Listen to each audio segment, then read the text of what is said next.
guys, Gerald from Oneupreviewz, and today we've got a sneaker review and an unboxing of the PUMA RALPH SAMPSON lows.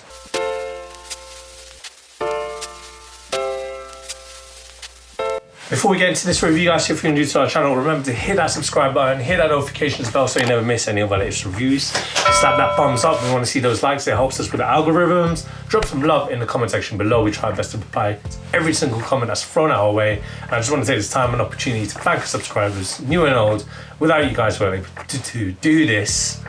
Got there in the end. So let's get into it. So today we've got a look at one of the classic PUMA basketball sneakers, the RALPH SAMPSON lows. And we've got this in the white peacoat colorway in a UK size 7.5. It's a European 41 and it's a US 8.5. Now before I get unboxing, I'm not gonna lie to you guys, I do not know SWAT about RALPH SAMPSON. What I do know is that he was before Jordan's time, so before many of us took an interest to basketball, let's be honest. But here we are, we've got to look at one of, it's a really clean sneaker.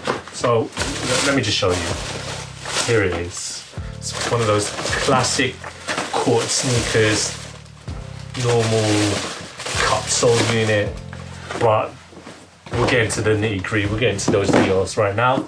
So starting out with that outsole, so it's an all rubber outsole. You got the Majesty PUMA cushion on the middle. You got the little subtle hits of red on the sides here and at the heel. Herringbone traction, as a lot of the basketball sneakers at the time were. And essentially it's just a rubber cup sole unit all around. There is a mention of PUMA shock wedge, and I believe that's just the way that their rubber is. It's just an absorption panel, and you can see it on the insole as well. It's there logoed up. Now looking at the upper, it's an all leather upper, classic look. It reminds me of a Stan Smith, and if you didn't know who Stan Smith was, he's a tennis player. It gives me that kind of vibes because loads of people wouldn't know. The average layman, I would say, wouldn't know who Stan Smith was. They'll think he's just a shoe. And that's what could be said about the RALPH SAMPSON. I mean, obviously it's a name, but to anyone, to the layman, he can just be an average man. Obviously not, he's an 80s basketball player. With all that said, you got RALPH SAMPSON's name lettered across the lateral side of the sneaker in this gold writing here. Usually PUMA put the PUMA and the model, but they've just put RALPH SAMPSON, the PUMA athlete, on there in the nice gold lettering. The whole reason why it's called perforation or perforated lows is because of the perforations. So you got your perforated holes here in the toe box, at the lateral and the medial side. So if you look, let's have a look here. So you got the PUMA form stripe logo. It's what PUMA's famous for. You know that shape, that stripe that goes across all their sneakers. It's just that little, you know, this is a PUMA. Going towards the tongue, so you got a normal lacing system, nicely padded tongue, nice maroon. I'm a big fan of that wine color, and you can see it here on the tongue with a PUMA. Designed PUMA garmentry. Is it garmentry? Oh, Germany. My bad, it's Germany. Obviously PUMA was made and founded in Germany. Now looking at the heel, that's where you get your pops. You got the peacoat blue, you got that nice maroon to match the underside on that bits on the outsole and the little bits on the tongue and the insole. And rounding it off, you got that nice, beautiful PUMA logo with that gold stamp.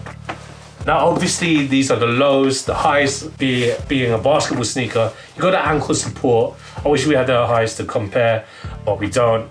Essentially you look at these look like a normal tennis shoe, but these are made for basketball in mind. You can see by that herringbone traction. And RALPH SAMPSON, the man himself. Again, I'm not gonna go delve deep into my knowledge about RALPH SAMPSON because all I know is that he was drafted before Michael Jordan, years before, like 1983, I believe, not Jordan's year. And I know a lot of you guys are just familiar with Michael Jordan when it comes to basketball, so let's just end it there. RALPH SAMPSON aside, these are a really clean pair of sneakers. If you're looking for something that's not Nike, that isn't an Adidas Superstar, which was around the same time as these, but if you're looking for like a regal look, a very classic look, I suggest you get a pair of RALPH SAMPSONs. very clean. If you know, you know. And that rounds it off, so I'm gonna roll that footage of me trying these on.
When it comes to the fit, guys, I do recommend that you get a true to size fit. However, I think it's because I'm wearing thick socks. Maybe if you were wearing thick socks, get half size up. So maybe I would feel better if it was size 8. Again, maybe it's the socks, but it feels a bit too tight on the very tongue here.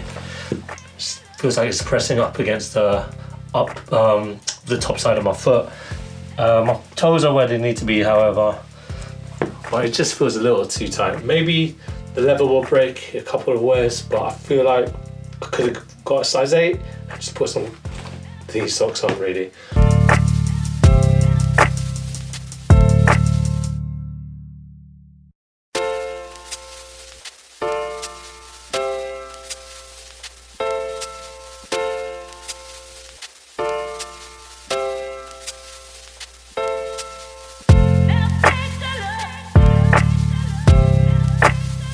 Thanks so much for watching. Remember to like, comment and subscribe. Follow us at Oneupreviewz with the Z at the end. That's on Instagram. Until next time, peace.